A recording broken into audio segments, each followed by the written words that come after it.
Shalom jemaat Tuhan, puji syukur kepada Tuhan kalau hari ini kami masih boleh merayakan ibadah kenaikan Tuhan Yesus. Walaupun dengan kesederhanaan ini tidak dapat bertemu di tempat ibadah, tidak dapat bertemu di gereja, tapi hari ini kita dapat merayakan kenaikan Tuhan Yesus.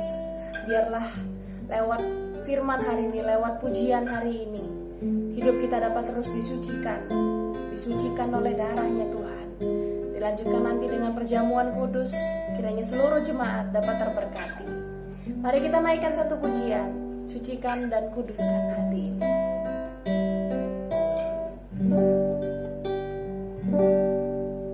Sucikan dan kuduskan hati ini untuk layak menghadap hadirat-Mu. Tubuh jiwa rohku kuserahkan padamu, ku menyembah-Mu. Tinggikan nama-Mu ya Tuhan, mulialah nama-Mu ya Tuhan. Tiada lain seperti Engkau ya Allahku, besar kuasa-Mu.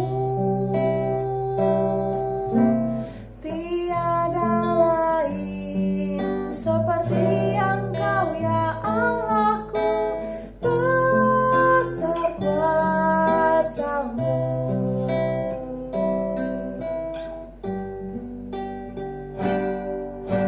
Sucikan dan kuduskan hati ini untuk layak menghadap hadirat-Mu. Tubuh jiwa rohku kuserahkan padamu, ku menyembah-Mu. Tinggikan nama-Mu ya Tuhan, mulialah nama-Mu ya Tuhan. Tiada lain seperti Engkau ya Allahku, besar kuasa-Mu. Tiada lain seperti Engkau ya Allahku, besar kuasa-Mu. Tinggikan nama-Mu ya Tuhan, mulialah nama-Mu ya Tuhan. Tiada lain seperti Engkau ya Allahku, besar kuasa-Mu. Tiada lain seperti Engkau ya Allahku, besar kuasa-Mu. Haleluya.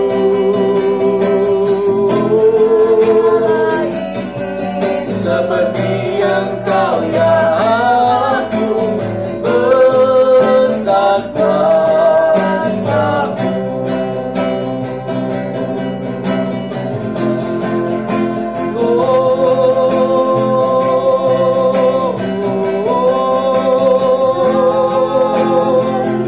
Haleluya, haleluya.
Shalom, puji Tuhan, selamat merayakan hari kenaikan Tuhan Yesus Kristus ke surga. Saya sangat bersyukur, sekalipun kita belum bisa bertemu di gereja, karena kondisi belum dicabut larangan untuk beribadah di gerejanya ya, himbauan untuk tidak beribadah di gereja itu belum dicabut. Jadi kita hanya bisa merayakannya saat ini lewat cara yang seperti ini. Saya berdoa ini tetap akan bermakna bagi hidup setiap saudara sekalian di dalam kita merayakan hari kenaikan Tuhan Yesus ke surga. Mari kita akan lebih dulu berdoa bersama-sama sebelum kita mendengarkan renungan firman Tuhan. Terima kasih Tuhan, kami mengucap syukur kepadamu karena Tuhan sudah memberikan kesempatan kepada kami untuk kami boleh bersama-sama merayakan hari yang besar, hari kenaikan-Mu ke surga. Sekalipun dengan cara yang sederhana lewat online ini Tuhan, kami berdoa biarlah pengurapan-Mu, biarlah hikmat-Mu, biarlah pertolongan-Mu, biarlah kasih setia-Mu tetap mengalir dengan luar biasa dalam hidup kami. Biarlah pertolongan Roh Kudus-Mu membuat kami mampu mengerti, bahkan melakukan kebenaran firman-Mu. Berbicaralah Tuhan, ajarlah kami Tuhan, dan jadikan kami pelaku-pelaku firman. Terima kasih Tuhan, dalam nama Tuhan Yesus Kristus. Haleluya, amin. Puji Tuhan. Bapak Ibu sidang jemaat yang dikasihi Tuhan, nanti kita akan ada perjamuan suci atau perjamuan kudus dalam merayakan hari kenaikan Tuhan ini. Pada akhir khotbah saya akan ajak saudara masuk dalam perjamuan kudus. Sekali lagi, saudara bisa siapkan roti, boleh roti tawar, crackers, cookies atau apapun. Lalu juga saudara sediakan baik itu teh atau mungkin anggur atau mungkin yang lain-lain. Silakan saudara sediakan apa yang ada. Tidak apa-apa, yang penting nanti saudara memaknai betul-betul, meyakini betul-betul bahwa yang saudara terima adalah tubuh dan darah Tuhan. Nah, jemaat yang dikasihi Tuhan, untuk mendasari kita masuk dalam perjamuan suci ini nanti, mari izinkan saya akan membawa kita belajar kebenaran firman Tuhan di dalam Kisah Para Rasul pasal yang pertama, ayat yang ke-9 sampai 11. Kisah Para Rasul pasal yang pertama, saudara bisa lihat di sini, ayat 9 sampai ayat yang ke-11. Saya akan bacakan bagi saudara. Sesudah ia mengatakan demikian, terangkatlah ia, yaitu Yesus, disaksikan oleh mereka, dan awan menutupnya dari pandangan mereka. Ketika mereka sedang menatap ke langit waktu ia naik itu, tiba-tiba berdirilah dua orang yang berpakaian putih dekat mereka, dan berkata kepada mereka, kepada murid-murid Yesus, "Hai orang-orang Galilea, mengapakah kamu berdiri melihat ke langit? Yesus ini yang terangkat ke surga meninggalkan kamu akan datang kembali dengan cara yang sama seperti kamu melihat dia naik ke surga." Haleluya. Bapak Ibu Saudara yang dikasihi Tuhan, berbicara mengenai kenaikan Yesus ke surga, itu sangat terkait erat dengan berita, kenyataan bahwa dia yang telah naik ke surga itu suatu saat akan datang kembali kali yang kedua. Ketika kita hari ini memperingati tentang hari kenaikan Yesus ke surga, maka saya perlu mengingatkan saudara, sebagaimana para malaikat mengingatkan murid-murid bahwa dia yang telah naik itu suatu saat akan datang menjemput saya dan saudara. Pertanyaannya adalah, apakah kita siap bila hari dan saatnya tiba? Saudara yang kasih Tuhan, kalau hari-hari ini hidup kita masih terikat dengan dunia, kita masih ingin menikmati dunia ini, maka seringkali kita akan merasa tidak siap bila hari itu datang. Saya belum menikah lah, saya belum menikmati kenikmatan dunia, saya belum pernah merasakan, mungkin kalau saudara punya uang pergi ke negara tertentu, saya belum merasakan pergi ke tempat yang tertentu, saya belum dan lain sebagainya. Ada banyak keinginan-keinginan yang membuat kita berkata, saya belum siap. Tetapi ini yang perlu saudara ingat, bahwa siap tidak siap, bila waktunya tiba, tidak ada seorang pun dari kita yang akan mampu menahannya. Siap atau tidak siap. Maka pilihannya bukanlah kita menipu diri dan berusaha melupakan kenyataan bahwa dia akan datang kembali kali kedua. Tetapi mau tidak mau, suka tidak suka, kita harus mempersiapkan diri untuk hari kedatangannya. Hari ini sekali lagi di hari kita memperingati kenaikan Yesus ke surga, saya berharap saya bisa mengingatkan sebanyak mungkin saudara akan hal ini. Bahwa dia yang telah naik suatu saat akan datang kembali dengan cara yang sama seperti kamu melihat dia naik ke surga. Saudara yang dikasihi Tuhan, pada saat nanti sebelum Yesus datang kedua kali, yang pasti akan terjadi, kita tidak akan bisa hindari dan kita harus siap untuk menyambut hari itu. Maka kita pahami di dalam Alkitab dikatakan ada masa yang berat, yaitu masa siksaan antikris. Sebuah masa yang dinamakan hari pencobaan yang akan datang atas seluruh dunia. Itu terjadi sebelum kedatangan Tuhan.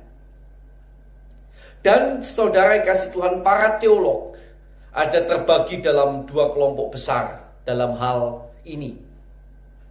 Yaitu yang pertama, mereka yang mempercayai bahwa nanti orang-orang Kristen akan diangkat sebelum terjadi masa aniaya antikris. Masa aniaya antikris ini sendiri adalah masa di mana antikris berkuasa, di mana mereka akan menyiksa habis-habisan semua anak-anak Tuhan dengan segala macam cara, dengan satu tujuan, sebanyak mungkin anak Tuhan murtad karena siksaan itu. Ya, itulah masa antikris. Nah, ada dua kelompok besar. Yang pertama meyakini akan diangkat orang-orang Kristen itu akan diangkat lebih dulu, diungsikan lebih dulu ke sebuah tempat yang tidak diketahui sebelum tiba masa yang berat itu, yaitu masa antikris. Dan setelah masa aniaya antikris berakhir, mereka akan bertemu dengan Tuhan. Ini pandangan yang pertama. Pandangan yang kedua berkata bahwa tidak ada yang namanya pengangkatan rapture.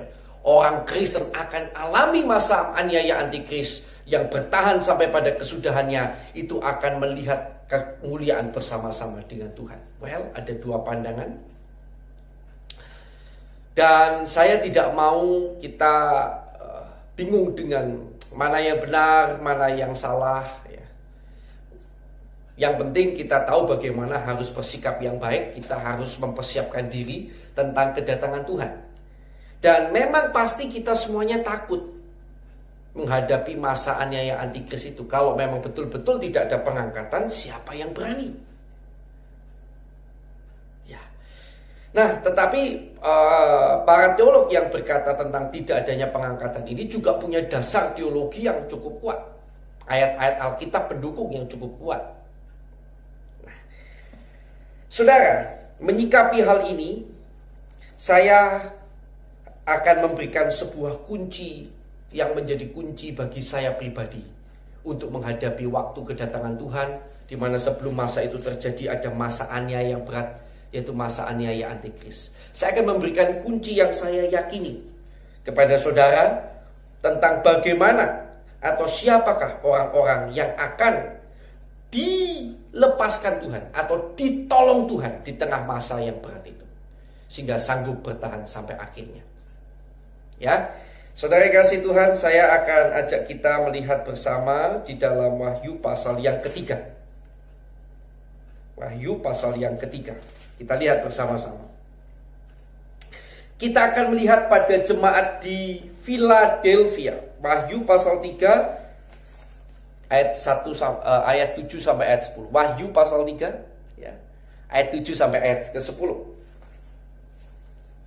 Ya. Saudara perlu tahu bahwa di dalam kitab Wahyu ada 7 sidang jemaat yang adalah menurut saya gambaran 7 perjalanan hidup yang diizinkan Tuhan terjadi pada anak-anak Tuhan di akhir zaman.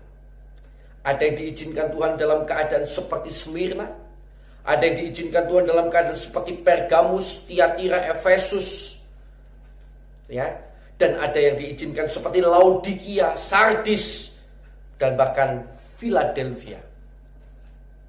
Ada 7 macam perjalanan hidup anak-anak Tuhan. Saya sedikit ulang, saya sudah pernah sampaikan, ya. Di akhir zaman ini ada 7 macam perjalanan hidup anak-anak Tuhan. Ada yang mungkin diizinkan Tuhan dalam keadaan yang sangat menderita, seperti di Smyrna dan Pergamus. Saudara yang hidup di dalam negara yang aman seperti ini, ya, di Indonesia kita tercinta, di mana kekristenan masih cukup aman, bukan nyawa taruhannya. Kita harus bersyukur. Di negara-negara lain ada beberapa tempat di mana kekristenan sangat ditekan.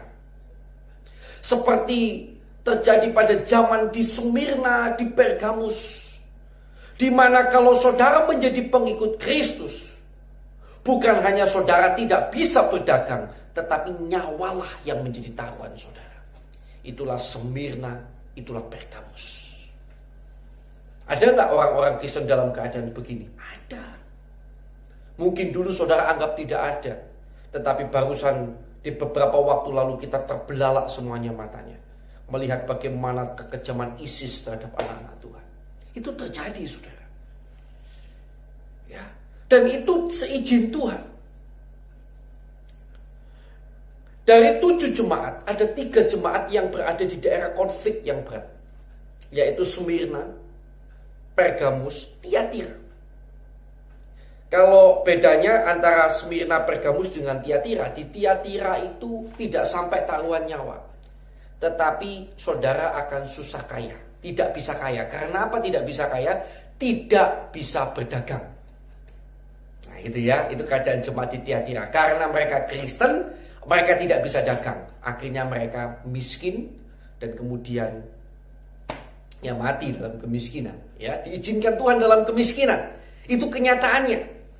Ada di beberapa tempat tertentu saudara-saudara kita yang taruhannya nyawa, ada yang tidak sampai taruhan nyawa, tapi kalau dia orang Kristen di negara-negara tertentu tidak akan diberikan pekerjaan dan lain sebagainya, kecuali meninggalkan imannya dalam Kristus. Itu seperti di Tiatira. 3 dalam kondisi menderita di antara 7 jemaat. 4 dalam kondisi yang tidak terlalu menderita, bahkan ada di beberapa kota yang sangat nyaman. Kekristenan yang sangat nyaman, ada yang sangat menderita, ada yang ya tidak terlalu menderita, masih bisa bekerja, masih bisa hidup normal. Itulah Efesus, ya. Itulah Philadelphia, itulah Sardis, itulah Laodikia. Di Efesus mereka bisa belajar firman dengan baik karena memang keadaan memungkinkan. Mereka bisa membedakan yang jahat yang mana, yang tidak yang mana. Ya, tapi mereka kehilangan kasih yang semula. Apa itu kasih yang semula? Saudara bisa ikuti channel YouTube kami di tentang 7 jemaat akhir zaman, jemaat Efesus. Di sana saudara akan paham apa kasih semula yang hilang dari jemaat Efesus. Ya. Nah, saudara kasih Tuhan juga, kita lihat ada jemaat seperti jemaat Sardis di tempat yang enak. Sampai-sampai mereka bisa anggap remeh pelayanan, saking atau karena sangat nyamannya keadaannya. Jadi karena keadaan mereka begitu nyaman, mereka sampai bisa bermain-main dengan pelayanan, tidak menjaga kesucian dalam pelayanan, sehingga pelayanan mereka tidak dianggap ada yang sempurna di hadapan Tuhan. Sadis, keadaan baik, tidak dianiaya, sampai bisa main-main dalam pelayanan. Kemudian juga ada yang di Laodikia. Keadaan enak, kerjaan enak, malah semakin mereka bisa kaya raya. Mereka bisa menumpuk kekayaan. Sampai-sampai Tuhan bilang, kamu itu bilangnya kaya, tapi kamu itu sebetulnya di mataku miskin, buta, telanjang. Kamu itu gak ada gunanya. Itu Laodikia. Ya. Mereka saking enaknya, karena keadaan begitu enak, mereka bisa menikmati hidup sampai mereka seolah-olah lupa Tuhan. Ya, lupa pada teman-temannya yang lain. Jemaat-jemaat yang ada di Pergamus, ada di Smyrna yang kesusahan, Tiatira. Mereka lupa itu semua, hanya menikmati untuk hidup mereka sendiri. Laodikia. Ya. Tetapi di antara 7 sidang jemaat ada 2 sidang jemaat yang dipuji, yaitu Smyrna, tapi dipuji tapi dalam penderitaannya. Dan di tengah jemaat yang keadaannya tidak terlalu menderita, keadaan yang masih enak, keadaan yang normal, itu ada 1 jemaat yang dipuji, yaitu jemaat Philadelphia. Ingat, ini jemaat akhir zaman. Ya. Dan kalau kita melihat hanya di jemaat Philadelphia, itu ada janji Tuhan yang luar biasa berkenaan dengan masa aniaya antikris. Ya, nah ini yang perlu kita pelajari bersama. Luar biasanya. Saya sedikit mengulang berarti ini ya. Saya sudah pernah sampaikan tentang bagaimana jemaat Philadelphia. Tapi ada baiknya kita pelajari lagi, karena ini penting di hari kenaikan Yesus Kristus yang kita peringati ini. Mari kita lihat bersama apa kelebihan jemaat Philadelphia. Wahyu pasal 3 ayat yang ke-7. Dan tuliskanlah kepada malaikat jemaat di Philadelphia, inilah firman dari yang kudus, yang benar, yang memegang kunci Daud. Apabila ia membuka, tidak ada yang dapat menutup. Apabila ia menutup, tidak ada yang dapat membuka. Aku tahu segala pekerjaanmu. Lihatlah, aku telah membuka pintu bagimu yang tidak dapat ditutup oleh seorang pun. Aku tahu bahwa kekuatanmu tidak seberapa, namun engkau menuruti firmanku, dan engkau tidak menyangkal namaku. Lihatlah, beberapa orang dari jemaah iblis, yaitu mereka yang menyebut dirinya orang Yahudi, tetapi yang sebenarnya tidak demikian, melainkan berdusta, akan kuserahkan kepadamu. Sesungguhnya aku akan menyuruh mereka datang dan tersungkur di depan kakimu dan mengaku bahwa aku mengasihi engkau. Ya, ini janji-janji selama di dunia ini. Pintu apapun dibuka oleh Tuhan. Bahkan orang yang menjadi lawannya akan dibuat Tuhan tersungkur di hadapannya. Karena apa? Karena jemaat Philadelphia menuruti firman. Firman yang mana? Ayat yang ke-10 itu nanti ya. Ayat yang ke-10. Firman yang mana yang dituruti? Coba ayat 10. Karena engkau menuruti firmanku untuk tekun menantikan aku. Perhatikan kemudian. Maka aku pun akan melindungi engkau dari hari pencobaan yang akan datang atas seluruh dunia untuk mencobai mereka yang diam di bumi. Hari pencobaan yang akan datang atas seluruh dunia, inilah yang menurut saya sama dengan masa aniaya antikris. Dan hanya pada jemaat di Philadelphia ada janji ini, yaitu janji untuk dilepaskan, dilindungi dari hari itu. Dari 7 jemaat, hanya 1 jemaat ini yang mendapatkan janji ini. Ya, karena memang dari 7 jemaat hanya 2 yang dipuji. Hanya 2 yang dipuji. Smyrna, tetapi Smyrna ini sudah dalam penderitaan. Ya, memang mereka harus masuk dalam aniaya itu karena keputusan Tuhan. Jadi sudah memang kita nggak bisa apa-apa. Tapi ada yang dipuji satunya di daerah yang enak itu tadi, di daerah yang tidak terlalu masalah, itu adalah Philadelphia, itu dipuji. Kenapa? Karena di tengah keadaan yang enak, mereka tidak seperti jemaat yang lain, mereka lupa Tuhan. Tetapi jemaat Philadelphia tetap tekun menantikan Tuhan. Maka Tuhan bilang, aku akan melindungi engkau terhadap hari pencobaan yang akan datang atas seluruh dunia. Ketika baca ini, itu hanya menjadi suatu kekuatan bagi saya. Ya, mau nanti apapun, Tuhan datang dulu, lalu nanti disingkirkan, baru kemudian nanti setelah masa 3,5 tahun selesai, kemudian baru bertemu dengan Tuhan, atau tidak ada yang namanya pengangkatan, ya, nanti semua anak Tuhan sebagian besar harus mengalami aniaya. Ya, apapun itu, tetapi yang jelas di dalam Wahyu 3 ayat yang ke-10 menjadi pegangan saya. Tuhan pada hari pencobaan itu saya ingin nanti saya diperlakukan seperti jemaat di Philadelphia. Caranya gimana? Mulai sekarang. Walaupun keadaan saya enak, keadaan kita dalam keadaan enak, kita tidak dikejar-kejar ketika mau ibadah, ya. Kita mau ibadah masih bisa ibadah dengan enak, kita masih bisa dengar renungan firman dengan baik. Kita nggak ada masalah. Kerja pun jarang, ya. Kita sampai nggak bisa bekerja karena kita orang Kristen. Masih enak semuanya. Tetapi jangan sampai keenaan ini membuat kita terlena seperti Sardis, seperti Laodikia, dan yang lain-lain.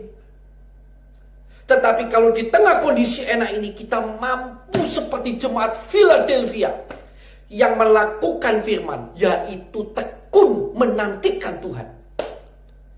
Maka justru di situ ada kesempatan besar. Tuhan bilang, aku akan melindungi engkau terhadap hari pencobaan yang akan datang atas seluruh dunia. Seperti apa orang yang tekun menantikan Tuhan? Nah, saya akan tunjukkan sekarang. Seperti apa sikap hidup orang yang tekun menantikan Tuhan. 1 Yohanes pasal yang ketiga. 1 Yohanes pasal yang ketiga. Mari kita buka bersama-sama. Ayat 2-3. 1 Yohanes pasal yang ketiga. Ayat yang kedua sampai ayat yang ketiga. Baik. Ya, kita akan lihat seperti apa yang dilakukan oleh jemaat di Laodikia ini. Mereka menantikan Tuhan itu seperti apa bentuknya. 1 Yohanes 3 ayat 2 dan 3. Saudara-saudaraku yang kekasih, sekarang kita adalah anak-anak Allah, tetapi belum nyata apa keadaan kita kelak. Perhatikan, akan tetapi kita tahu bahwa apabila Kristus menyatakan dirinya, pada waktu dia datang, dia naik, dia akan datang, kita akan melihat dia, kita akan menjadi sama seperti dia, maaf ya, sebab kita akan melihat dia dalam keadaannya yang sebenarnya. Setiap orang yang menaruh pengharapan itu kepadanya menyucikan diri sama seperti dia yang adalah suci.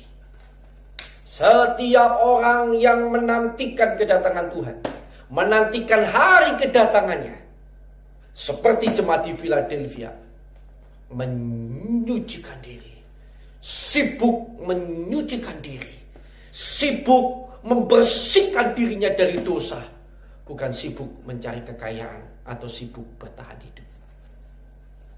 Ya. Saudara, dari dulu sampai sekarang cara iblis itu sama kok, untuk membuat saudara itu lupa dengan kesibukan yang seharusnya, yaitu sibuk memperbaiki diri, sibuk hidup dalam kesucian. Iblis caranya sama untuk membuat saudara dan saya lupa. Salah satunya adalah lewat membuat saudara dan saya sibuk bekerja, sibuk bertahan hidup. Selalu begitu. Sejak zaman Israel di tanah Mesir. Dengan cara apa? Fir'aun membuat bangsa Israel lupa pada Tuhannya. Lupa tentang beribadah kepada Tuhan. Kasih kerjaan yang banyak. Biar lupa sama Tuhan-Tuhannya. Biar gak mikir Tuhan-Tuhanan. Sudah. Karena sibuk bekerja, sibuk bertahan hidup. Saudara dikasih Tuhan, iblis punya 100 macam cara juga untuk membuat saudara sibuk dengan hal-hal yang lain.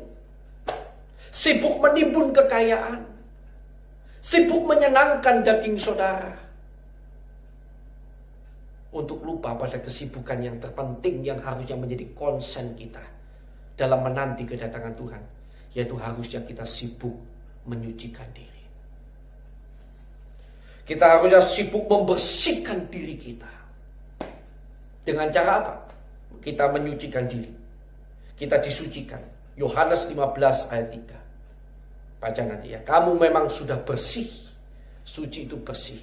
Kenapa? Karena firman yang kukatakan kepadamu. Kita harus rajin dengar firman. Dan bukan hanya rajin dengar firman, kita praktekkan sehingga hidup kita makin bersih, makin suci, makin bersih, makin suci. Itulah sikap hidup orang yang benar-benar serius menantikan waktu kedatangan Tuhan.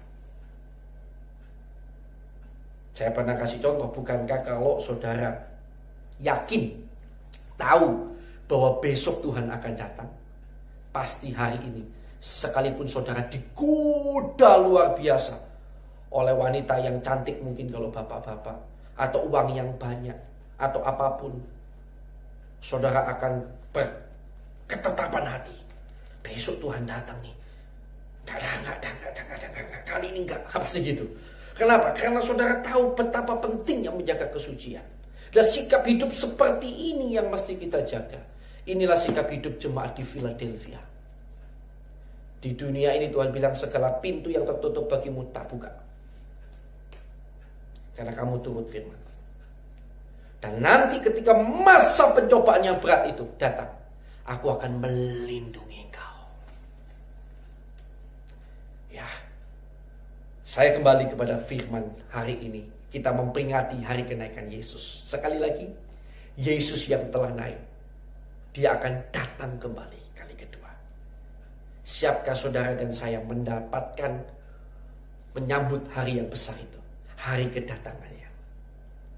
Supaya kita nanti menyambut kedatangannya dengan tersenyum. Bahkan kita terlewat dari masa yang berat, masa aniaya antikris itu. Siapa tahu kita bisa terlewat dari itu. Bagaimana caranya? Hiduplah seperti jemaat di Philadelphia. Ya. Hiduplah seperti jemaat di Philadelphia yang serius menjaga kesucian hidupnya, tidak bermain-main. Ini menjadi teguran buat saya juga. Terkadang dalam hidup ini kita bisa lengah, ya, kita bisa lengah kadang. Tetapi firman hari ini mengingatkan kita tidak boleh lengah sedetik pun. Kita serius jaga, serius seperti jemaat di Philadelphia, menjaga kesucian hidup, menantikan waktu kedatangan Tuhan. Semoga firman ini memberkati saudara. Dan kalaupun saudara ada masalah-masalah duniawi, masalah-masalah dalam bidang pekerjaan dan lain sebagainya, jangan khawatir akan hal-hal itu. Hidup saja menjaga kesucian, hidup saja benar di hadapan Tuhan. Nanti Tuhan yang akan buka jalan bagi saudara. Tuhan yang akan membuka pintu-pintu yang tertutup, yang tidak pernah saudara pikirkan akan terbuka dengan sendirinya. Supaya saudara tidak bingung dengan hidup dunia ini, supaya saudara tidak fokus terhadap masalah di dunia ini, tetapi saudara lebih fokus pada kerajaan surga, fokus memperbaiki hidup, berkenan dan menyenangkan hati Tuhan. Puji Tuhan. Mari sekarang kita akan siapkan diri kita akan menerima perjamuan kudus.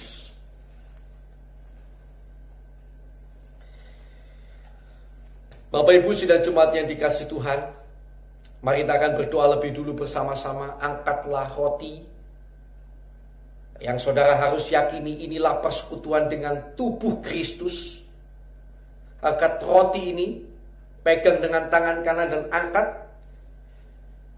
Dan mari kita akan berdoa bersama-sama lebih dulu.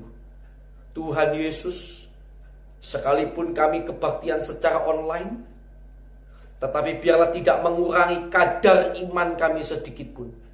Biarlah kami tetap bersungguh-sungguh dalam menerima perjamuan kudus ini. Kami meyakini bahwa roti yang ada di tangan kami benar-benar adalah persekutuan dengan tubuh Kristus.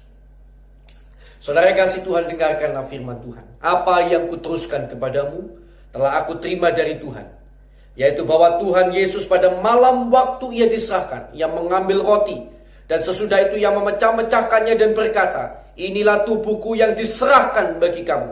Perbuatlah ini menjadi peringatan akan aku. Bukankah roti yang kita pecah-pecahkan adalah persekutuan dengan tubuh Kristus? Mari kita terima bersama di dalam nama Tuhan Yesus Kristus.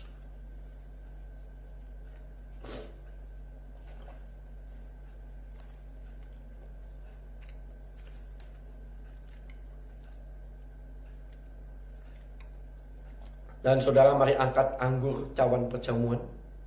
Boleh itu teh atau apapun, tidak masalah. Yang penting saudara, ayo sungguh-sungguh. Inilah persekutuan dengan darah Kristus. Mari angkat darah Kristus di tangan kanan. Kita akan berdoa bersama-sama. Tuhan, kami percaya bahwa di tangan kanan kami ini bukan lagi Tuhan teh atau minuman-minuman atau anggur biasa, tapi benar-benar adalah persekutuan dengan darah-Mu yang dicurahkan bagi kami. Biarlah lewat iman kami yang berbicara menembus segala batasan fisik, akan membuat sesuatu yang besar terjadi, kuasa-Mu terjadi dimanapun berada. Yang sakit jasmani, yang sakit rohani akan disembuhkan, akan dilawat Tuhan oleh kuasa darah Kristus. Di dalam nama Tuhan Yesus Kristus, kami terima tubuh dan darah-Mu Tuhan. Mari dengarkan firman Tuhan. Dan sesudah itu ia mengambil cawan lalu mengucap syukur atasnya dan berkata, cawan ini adalah perjanjian baru yang dimeteraikan dengan darahku. Perbuatlah ini setiap kali kamu meminumnya menjadi peringatan akan aku. Bukankah cawan pengucapan syukur yang atasnya kita ucapkan syukur adalah benar-benar persekutuan dengan darah Kristus? Mari kita terima bersama di dalam nama Tuhan Yesus Kristus.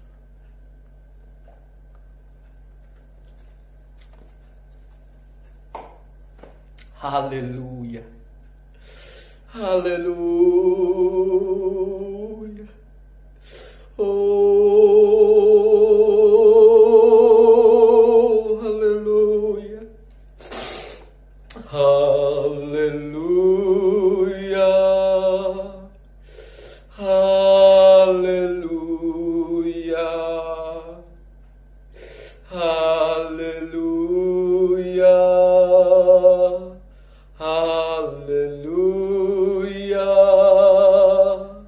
Haleluya.